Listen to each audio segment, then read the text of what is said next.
Tere!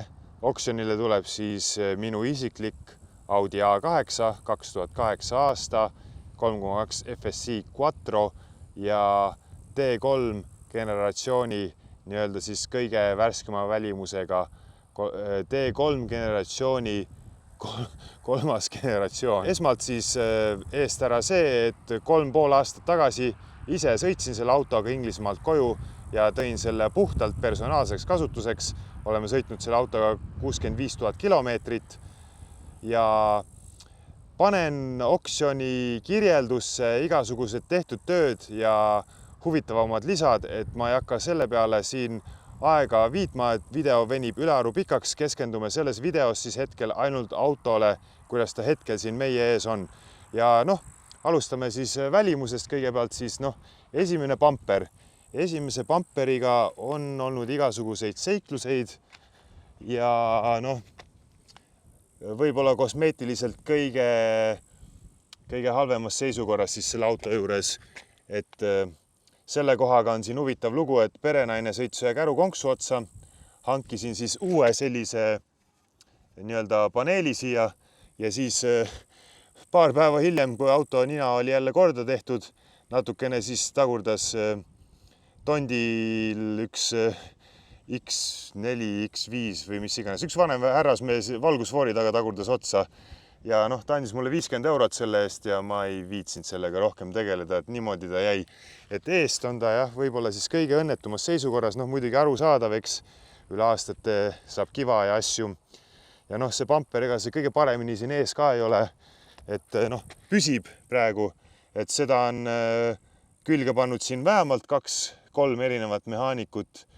Praegu on ta ees, ta püsib ees, all on põhjakatt olemas, kõik on selles suhtes korras, aga see on olnud tarbeauto, eks, et mina ei ole pidanud teda sitta pilpa peal, et see on olnud puhtalt meie igapäevasõitudeks ja ma ei ole ülearu muretsenud selle üle. Siin kapotil on ka näha, siit viskas lakist killu välja ja ma ise panin siia touch-upi natuke, et see lakk siit rohkem kooruma ei hakkaks. Vaatame, ei, see on lihtsalt veepiis ja siin on ka lakist on millegipärast tulnud killud välja ja siis selle ma täitsin touch-up lakiga ja selle ma täitsin touch-up värviga. Tulemust näete ise, aga ma eeldan, et see on kokkuvõttes parem, kui lihtsalt lasta olla. Lähme siit edasi mööda külge.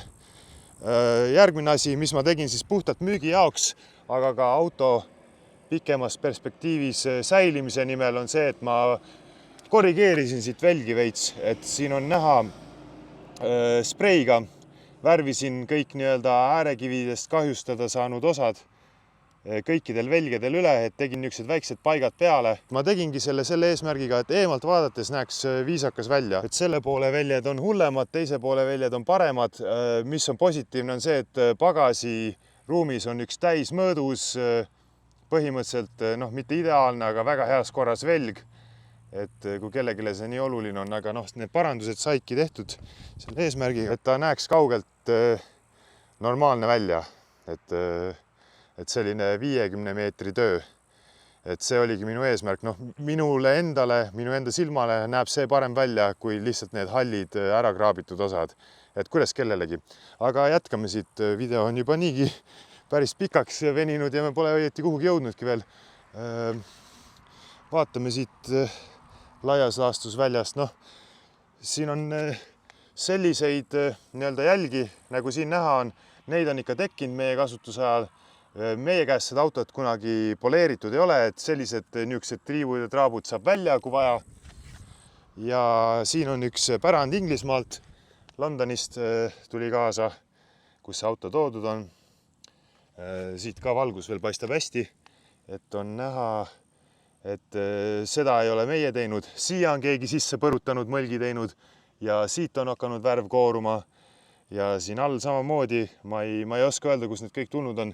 Lähme veel siia poole, näete, siin on keegi kuhugi kuidagi on sisse sõitnud. Ma võin öelda, et sellel autol vähemasti tagumised parkimisandurid kõik toimivad ja esimesed toimivad ka kõik, aga ees ei ole andurid kõige paremini pesas, aga nad toimivad mõlemad, et positiivne on see. Tulles siia taha, autol on ka tagurdamiskaamera, et ma ei usu, et see on keegi meie poolt tehtud. Ise oleme kuhugi otsa põrutanud tagurpidi niimoodi, kui on olemas andurid ja kaamera. et see on nii ebatõenäoline. Keerasin siis auto ümber võimalikult headeks valgustingimusteks video jaoks ja jätkame siit tagant siis. Ma juba sellest bumperist rääkisin. Kõik, mida te bumperil näete, ma ei ole nõus süüd enda peale absoluutselt võtma. Need on kõik kaaskodanikud ühes või teises mahus. Võib-olla mõned kriipsud ja kraapsud millegi pagasnikusse tõstmisest on selle bumperi peal meie tehtud. Aga no ma ei kujuta ette, võib-olla see bumper on eelmine värvitud, sellepärast näiteks on sellised kohad tekkinud. Tundub, et nagu peale vaadates jääb selline mulje, nagu originaalvärv oleks üle värvitud tuimalt. Et see on täiesti võimalik, ma ei oska öelda, mina seda teinud ei ole. Mida ma olen teinud, tegin sellise spreiburgi paranduse siia taha selle iluliistu peale. Need iluliistud, neile meeldib oksüdeeruda, nagu siit alt võib näha äkki, vaatame, kui hästi paistab, meeldib ära oksüdeeruda ja siis see värv koorub maha. Ja ma tegin siia taha samasuguse 50 meetri värviparanduse, et noh, kui eemale lähed, siis ei ole aru saada, et ei ole tegemist kõige parema tööga. Aga noh, mina ütlen, minu jaoks on see parem, kui jätta kobrutama. Üks asi, mis veel kõikide selle generatsiooni, mitte ainult A8-te, vaid Audide eripära on see, et luugituled lähevad koledaks. Noh, siit võite näha, on tuhmunud ja pragulised. Millest see tuleneb, on see, et siin tule vahel ei ole piisavalt paksud tihendid ja üle aja lihtsalt see tuli nagu põrub siin sees kogu aeg. Noh, ta ei ole lahti, eks näete, aga ta põrub siin sees ja see lihtsalt kulutab seda tuld. Kui te näete mõnda selle ajastu Audit, millel on korralikud tagumised luugituled, siis need on lihtsalt ära vahetatud kasutuse käigus, või ma ei kujuta ette, mingi eriti pedantne omanik peab olema, kes neid, ma ei tea, siis lakib ja hooldab kogu aeg, et võib-olla siis oleksid ilusad püsinud, sest viga tuleneb mitte tuledest endast, vaid tihenditest. Vaatame siit veel üle, taga on tagumine toonklaas, mullitab siin. See ei ole ka minu pandud, see oli selle auto küljes, kui ma ta sain. Mõned mullid on juurde tulnud ja kui ma käisin normaalses toonimiskohas, ma võin panna selle nime siia videosse, kus ma olen oma autosid toonida lasknud, siis nemad ütlesid, et nemad ei taha sellega tegeleda, et see on väga ajakulukas ja läheb väga kalliks ja siis ma ütlesin, et hea küll, et las ta jääb, aga küljed lasin mina ära toonida ja need on, võite isegi näha, on kvaliteetselt tehtud. Need ei ole väga ammu ka.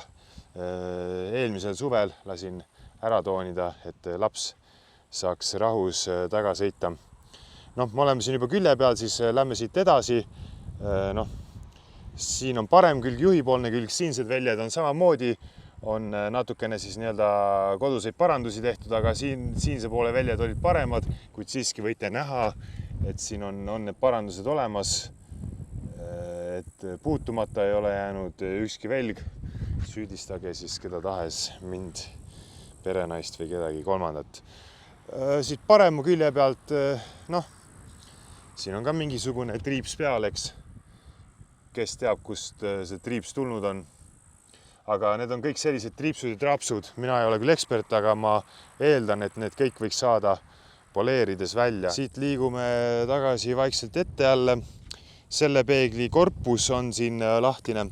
Peeglil endal midagi viga ei ole, kõik funktsioonid toimivad, aga korpus on lihtsalt lahti, et keegi on selle valesti kokku pannud ja niimoodi ta on olnud. Selle tööraha, et see uuesti kokku panna, oli mingi 60 eurot või midagi ja ma lihtsalt ei tahtnud sellest maksta.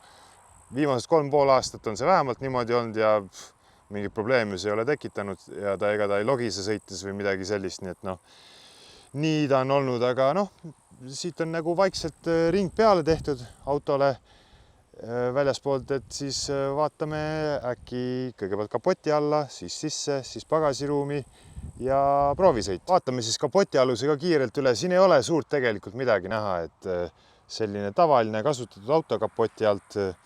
Mõned plastikud olen siit ära puhastanud, selle ja selle siin ja seal ka, aga noh, nagu te näete, siis kõige paremini see ei puhastunud ja kokkuvõttes, noh, et siin ei ole suurt midagi näha, et lihtsalt tavaline Audi. A8, 2008 aasta oma, et noh, siin on see plastik on katki, ma liimisin selle ükskord kokku, aga ta ei püsinud, rõngad panin ka epoksiga külge. See on vähemalt püsinud, aga muud siin nagu huvitavat ei ole. Viskame pilguga siis sisse, aga ma väga põhjalikult seest ei hakka filmima kahel põhjusel. Esiteks, ma olen 2 meetrit pikk ja mul on käes see gimbal, ma ei mahu sealt filmima lihtsalt. Ja teiseks, mida oleks võinud kohe mainida, on see, et kui keegi tahab autot täpselt näha, siis tuleb tulla kohale ja üle vaadata.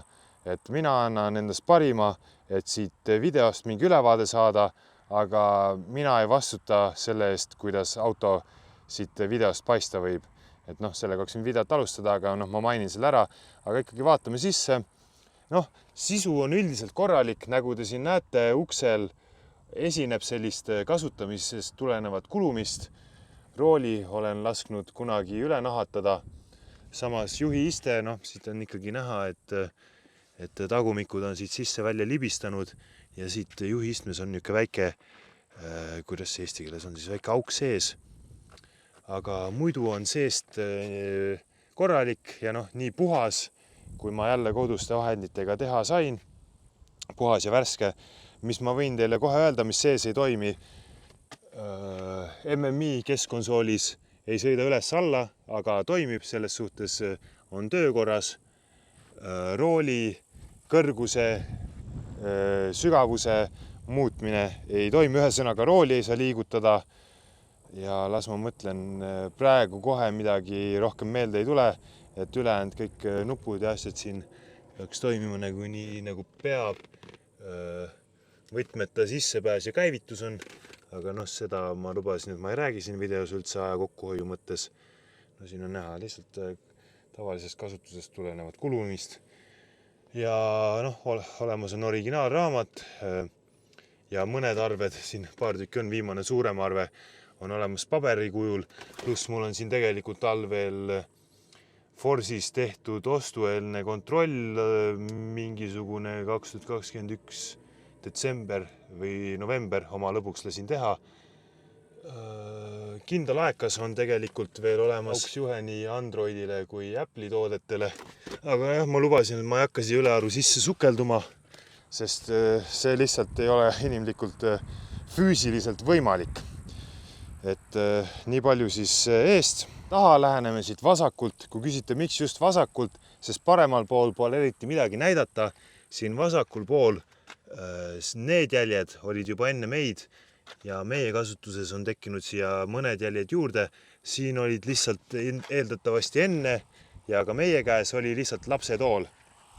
Et sealt tulenevad need jäljed, kui me läheme nüüd sisse tagasi, siis noh, muidu on selline viisakas, sest et siit paremal pool mul pole midagi väga näidata. Taaskord kõik on puhastatud oma koduste vahenditega. Tegin nii hästi puhtaks, kui sain. Ja selline tagant on, et kui põnev see auto siit tagant ikka olla saab. Aga noh, jah, siin taga vasakul siis mõned kasutusjäljed lastetoolidest läbi aastate. Vaatame siis pagasiruumi üle. Esimese asjana jääb kohe silma, et tööriistade alus, tööriistade väike uks, mis iganes eestikeelne nimi on puudu ja see otsustas lihtsalt ise ära laguneda. Siit kruvide juurest läksid plastmassid katki, mul need 3 kruvi on isegi alles ja lihtsalt lagunes laiali. Me ei puutunud neid tööriistu, meil ei olnud mitte mingit asja sellega, kas see oli siis varem ära lõhutud, ma ei oska teile öelda, kellel neid tööriistu sealt vaja peaks minema, igastahes see lihtsalt lagunes laiali ja ma lihtsalt viskasin selle minema. Ma üritasin seda epoksiidiga parandada. Kahjuks ma ei tea, kas epoksiidi segu ei saanud õige, aga ma mäkerdasin selle ära ühesõnaga ja see läks prügimäele. Nagu te võite näha, siis tööriistad on siin ja võib-olla oli seal ohukolmnurk ka. Ma peast ei mäleta, aga kui oli, siis mul on see alles ja ma otsin selle ülesse. Ja tööriistad said siis siia. Veel võite näha, et pagasiruumis on vasak esimene klaas. Ja vasakus esimeses klaasis on mõra sees. Ja terasem vaataja kindlasti võib aru saada, et parem esimene klaas on toonimata ja vasak esimene klaas on toonitud. Ja põhjus on siis selles, et IKEA parklas muru niitnud mees arvas, et ta võib kivi lennutada meie vasakusse esimesse aknasse. Asi sai antud politseisse.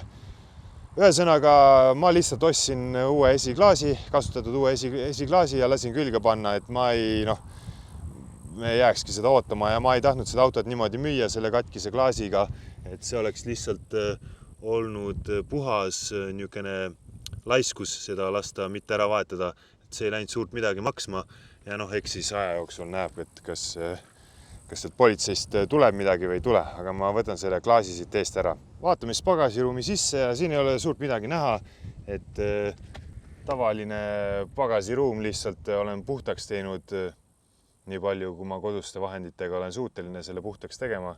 Siin ei ole nagu midagi näha. Ja siin all leiame siis selle täismõõdus varuratta. Ma panin selle kile ümber, see on kosmeetiliselt väga heas seisukorras. Siin on ka, mis see eesti keeles on siis, pakivõrk, vabandust. Ja see peaks olema originaal meetkott, ma ei tea, miks see oluline peaks olema. Ja siin taga on siis näha ka varustuse kleeps. Kahjuks ma sinna koos oma statiiviga ligemale hetkel ei saa, aga varustusega seotu panen lihtsalt kirjeldusse kirja.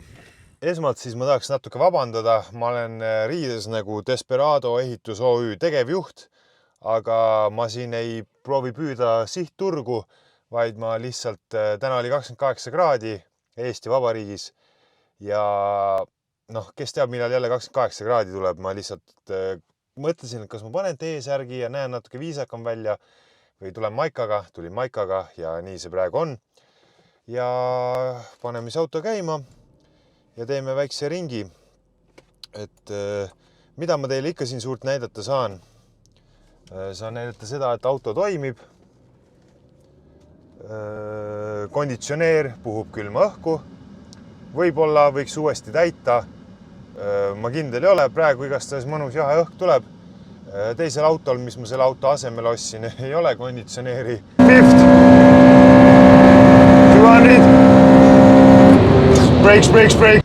Ja võrreldes tolle teise autoga pluss 30-ses ilmas on väga mõnus sõita, mis siin näitab auto andur näitab 28,5 kraadi.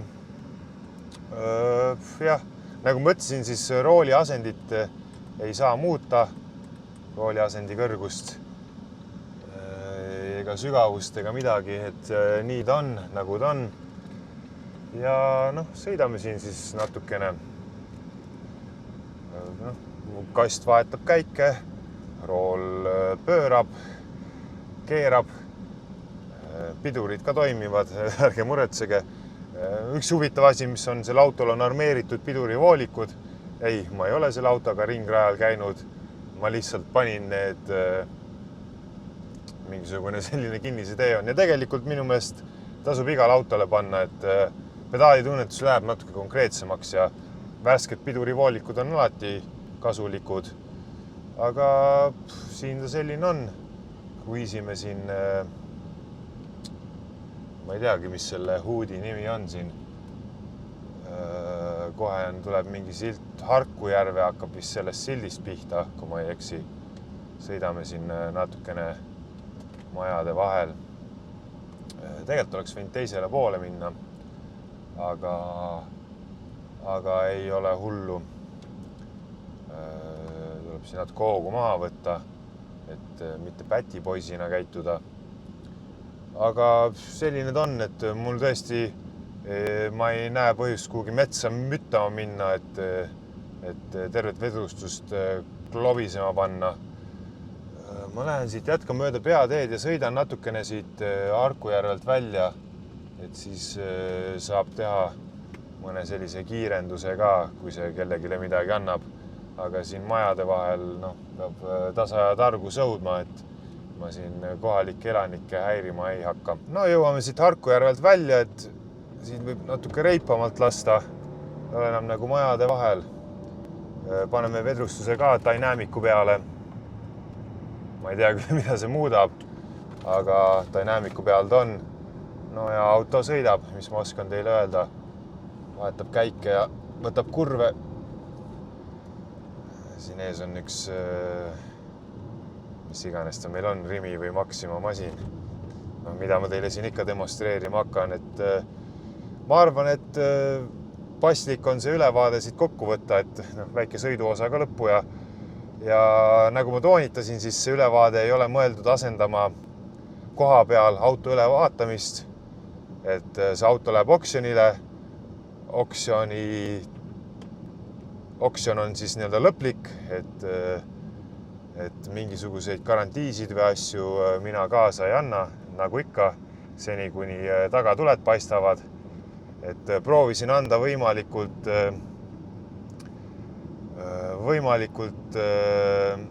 informatiivse ülevaate siis sellest autost ja sellega kõik piirdub, et kõik, mis ma rääkisin, kõik, mis ma filmisin, kõik, mis ma näitasin, on minu nägemus, minu subjektiivne nägemus siis või nii objektiivne, kui ma suudan.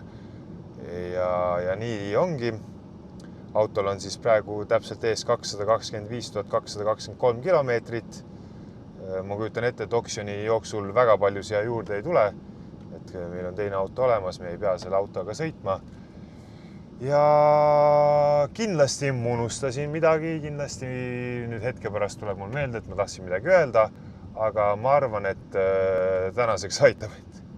Ma olen siin juba päris mitu tundi filminud ja kumm on juba tühi, et kes siiamaani vaatasid, aitäh ja ilmselt pakute ja osalete ka oksjonil, edu oksjonil ja